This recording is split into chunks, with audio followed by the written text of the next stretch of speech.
friends, what's up? It's Janet and Ryan here with our Saturday night BoldFit. We are home with the kids today, and so it's a family show today. Yeah, sort of. Yeah, we actually had done this a couple weeks ago on the topics that we're going to discuss tonight, but we're doing a little bit of a redo on it because I don't think, at least for me, I was able to adequately get out what I wanted to talk about and say. Very chatty, very Ryan chatty. just happened to take over. So yeah, so I will have Ryan, I'm going to pass the mic to you because he has an important topic he wanted to talk about, and then we'll talk about what I wanted to talk about. All right, so thinking about these big topics, and Jen and I bounced them back and forth on each other saying, hey, what would be a good video topic? What would people actually care about? And I was, I don't think any singular topic carries more weight than another, but one that really popped to me was accountability. Specifically, what accountability the trainer can bring to clients. And honestly, I would say this without any hesitation, that accountability is probably the best thing I can bring you as a trainer, because accountability in some respects, I don't just think, oh, I'm going to tell you to do something, you're going to do it when I'm there. It also means I know that if you ask for workouts outside, or if I go from material, you'll follow through them. And my favorite part, you'll also do them correctly. The number of clients I've had now say, well, I know what to do here because you told me how to do this, and now I think about it every time in this order, this sequence. Yeah.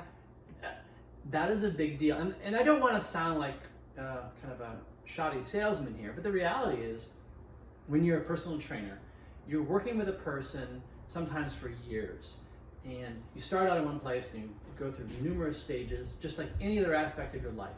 And you think about what can you really bring to it consistently. And one of those things, honestly, day in, day out, no matter how hard the workout or how easy the workout is, what can I have you do, and I know you're going to do a great job because in a sense you feel responsible to yourself and me, the trainer. And that includes both when you're with me and when you're not.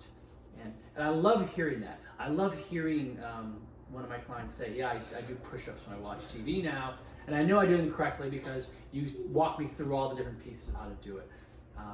I like hearing, oh yeah, I was at the gym by myself and here's what I did, and I thought this was a good order of things to do because this is how we would do it, and you explained to me in a lot of detail, this is why we do it this way.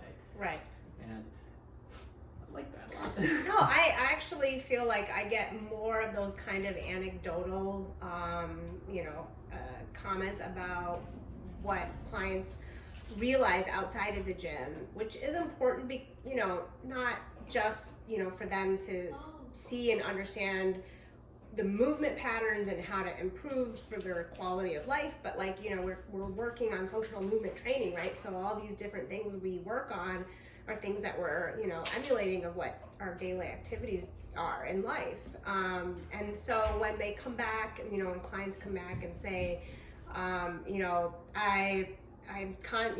in my head, anytime I start to slump forward with my shoulders, I immediately catch myself and bring my shoulders down and back. Or,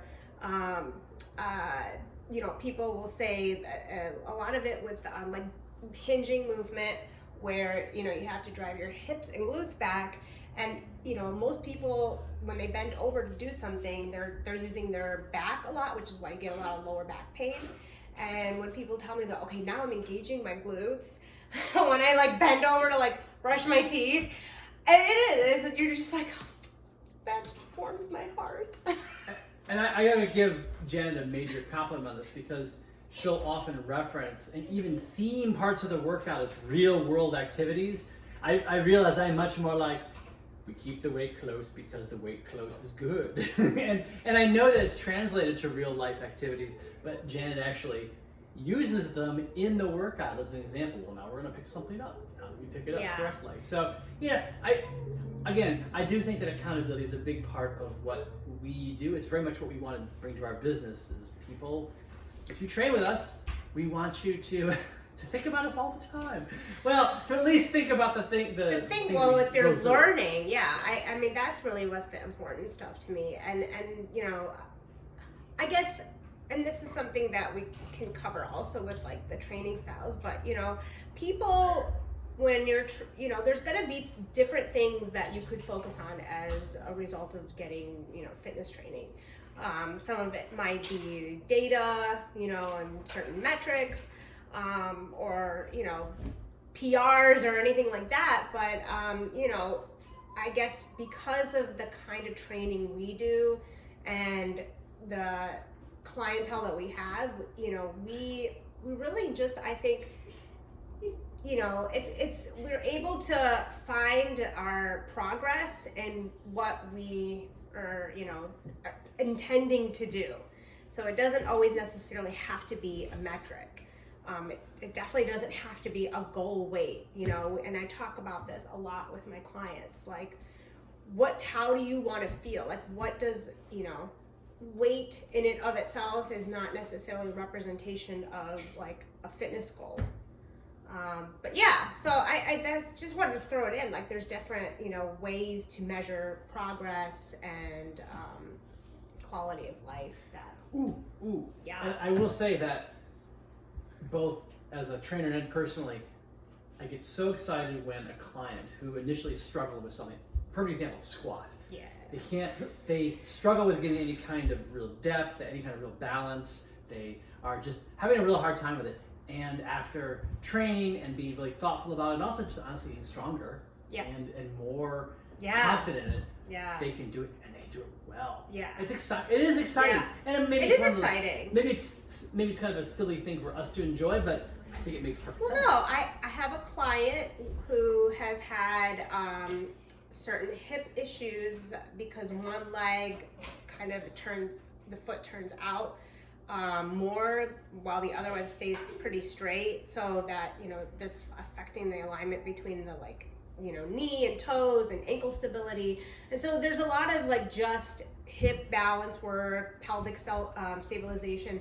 And when they come in and they're like, I've noticed that my walking gait is different now. Like I had a definite difference from how I used to walk to now how I walk, which is incredible if you really think about it. Because we take some of those things just for granted, but that to me is, a mark of, just really zeroing in on what's the most important thing about training for this person, and having them actually realize that. So I think it's not a bad time then, on that exact note, to hand the mic back to you, because I think another thing that we've discussed a few times is something kind of near and dear to Janet's heart, and that is different trainers work for different people. Yes. And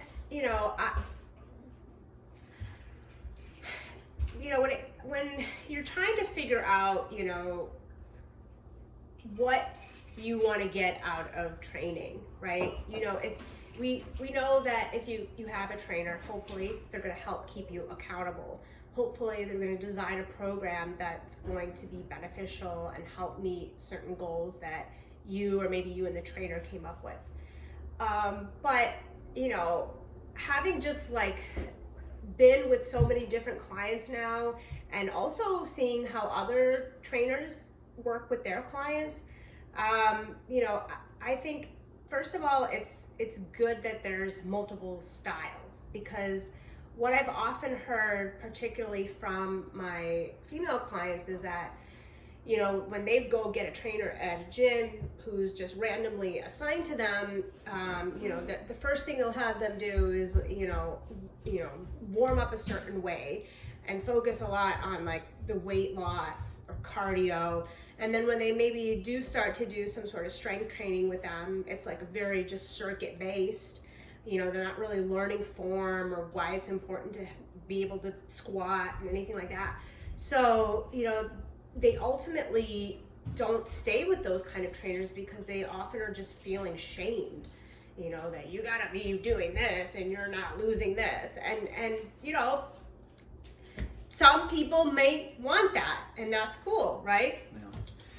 Well, and it's interesting. One statement that you made to me too was, even amongst good trainer, sometimes the style matters. Yeah. Because the way people take in information, the way you process it, Yes. it is different. We all have different means of learning and also Totally. understanding what's happening. So, doesn't mean that if you aren't meshing with a trainer necessarily that they're bad. It might just be their communication style or your learning style.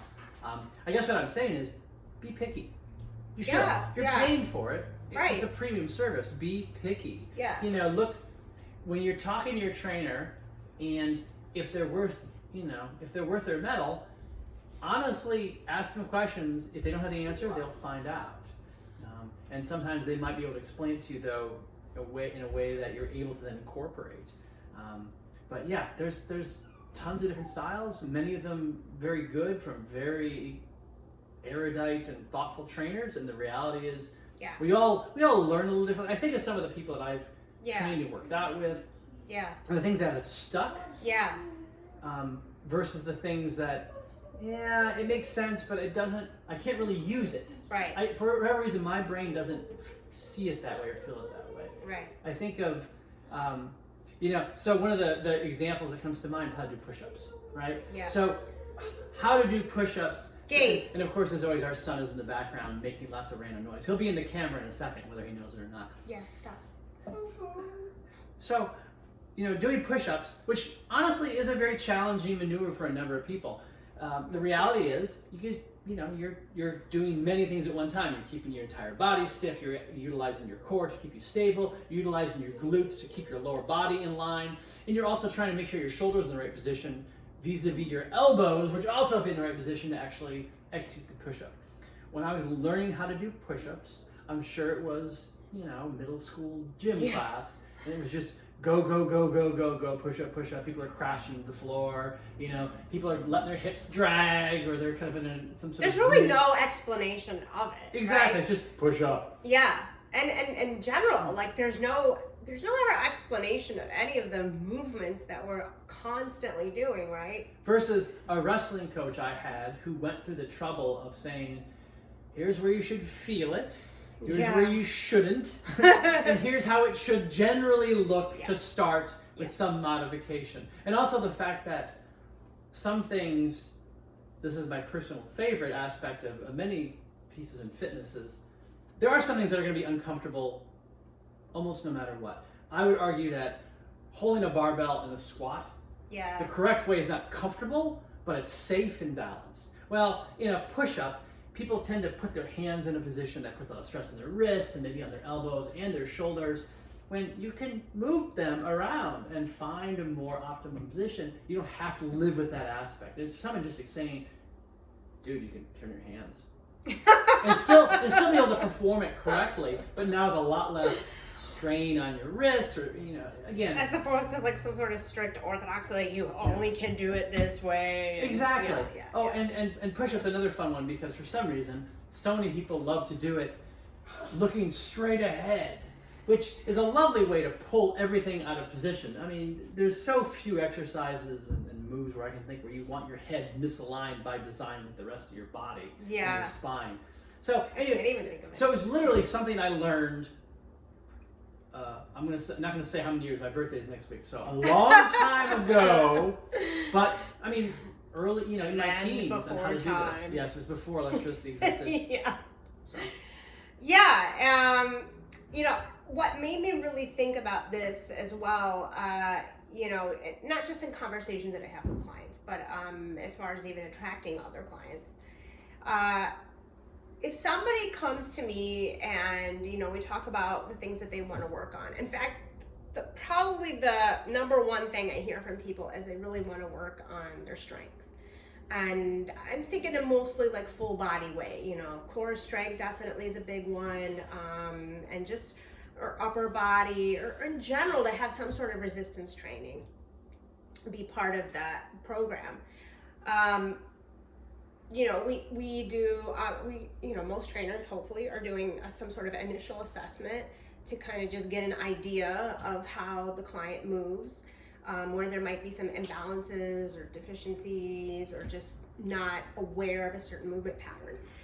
And so from there, if you're looking at, okay, so-and-so wants a strength focused program, but you know, they had issues with certain movements where maybe they're not stabilizing very well, or they're not engaging their core for the movement. There's just so many little things, you know, that we see that are actually really fundamental to any sort of strength training. So, you know, my approach in that is, I'm not gonna throw you out in the field and have you start doing like heavy reps of squats or deadlifts or chest press. That would be awesome. The more like, again, bodybuilding regimen.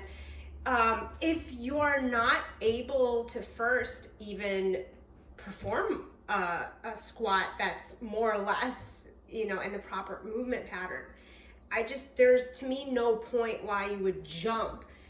And if anything, I think it's so harmful and risky, and it's not beneficial overall for like really gaining like, you know, strength. None of my clients want to be like bodybuilders. They just want to be able to live and feel strong. So, you know, the point being, you know, it's really like, you got to start from the basics.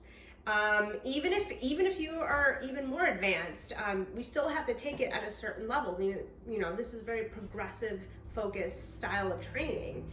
But I know just from conversations and, you know, being in this industry, like there are people who, when they go to a trainer, they're expecting it to be like a very, you know, drill sergeant boot camp kind of thing, no mercy and no pain, no gain. I'm gonna need a hat. Definitely some sort of drill sergeant hat. Do your 400 push-ups. I mean, and maybe that's a style that actually works. But there, you know, there's a lot of people that really don't like that.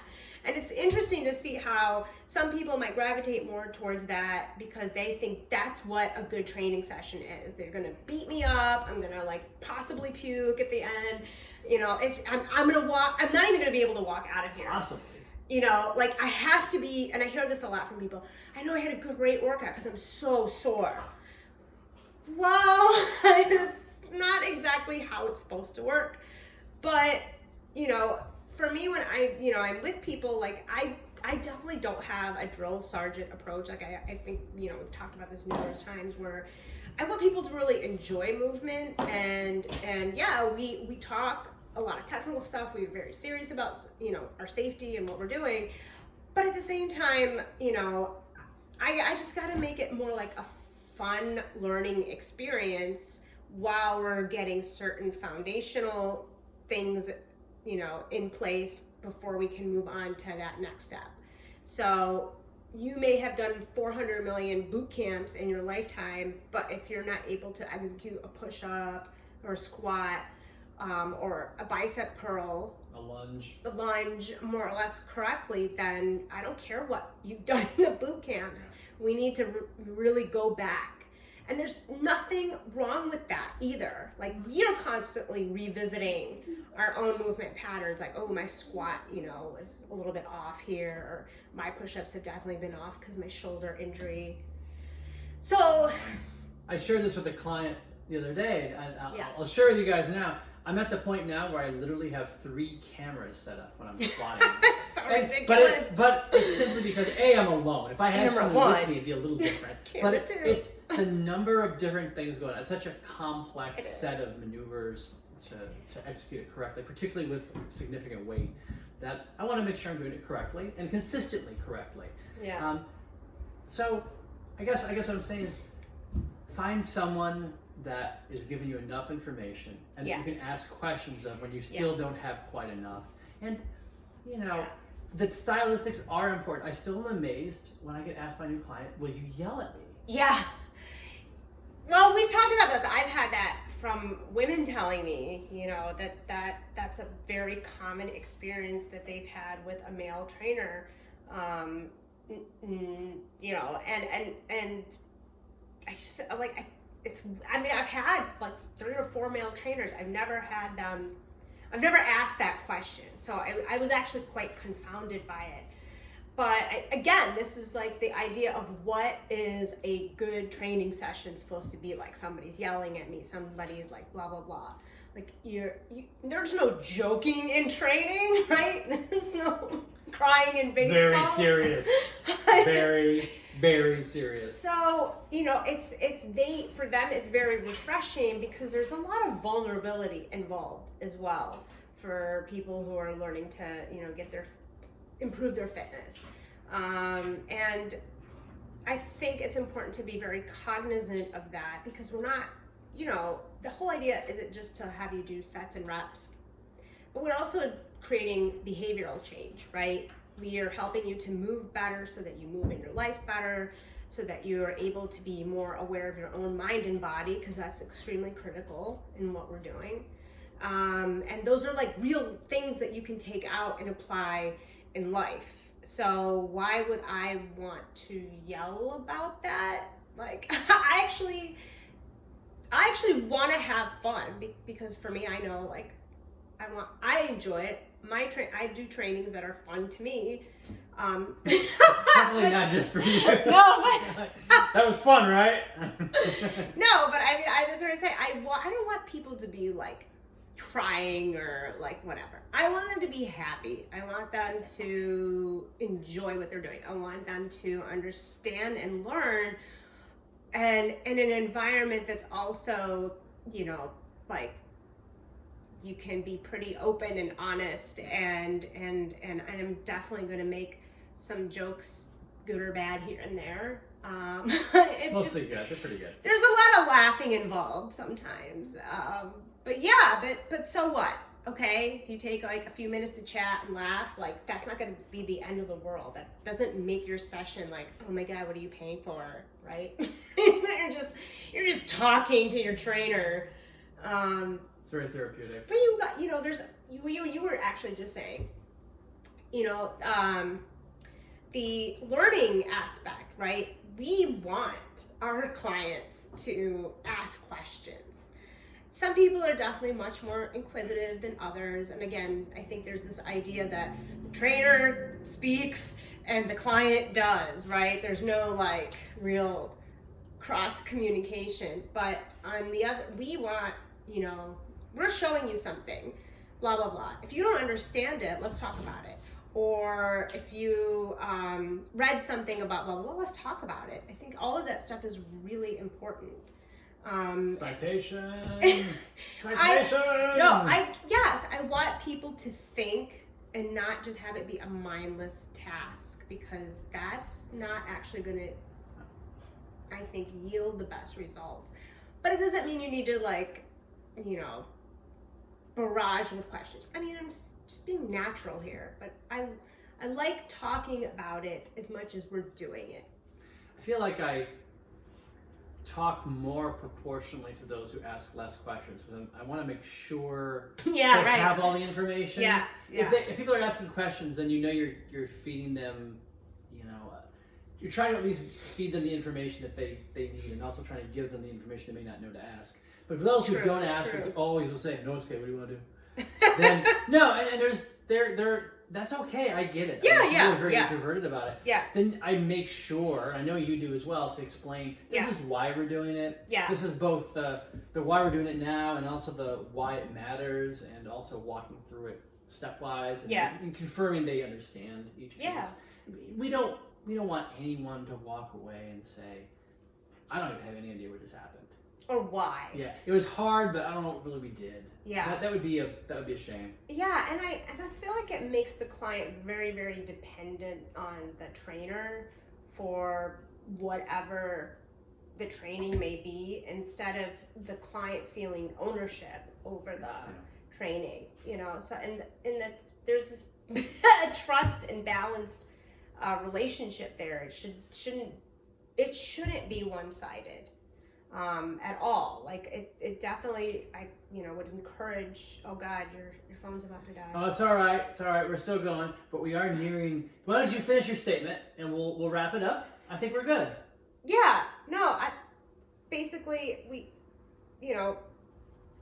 people should feel comfortable to talk and ask questions, and if something doesn't feel right to them, they should ask and say that they don't feel right about it. So again, you know, be mindful of your own health and safety as you're training, and there are, you know, different styles of different people, so it's good to actually kind of interview the trainer as well, right? Yeah, so those are just kind of the things I hope to get people thinking about, that there's not one way to train only. There's not the best way. There's not the ideal trainer. It depends, right? So 100%. think of. All right, so some key notes here. Next week is my birthday, so next week's video might just be me talking about cake. Monday, yes. And yeah. Monday is International Women's Day, so March 8th. Yeah. Also, quick shout out to our friend Marion Smith, who now who is our friend and teacher who lives in the Philly area now. So we miss you. Glad we can still talk to you on the wonderful world of FaceTime. And as always, please click on the like button. Please subscribe if you haven't already. If you have any questions or comments, we'd love some subjects to talk about. How about bass guitars? Happily. You want to talk about Janet's newest hair color? Great. Whatever you want to talk about, send it out there, and we will consider weaving it into our web of discussion. Totally. All right. Take care of yourselves out there, everybody. Thank you. Be safe.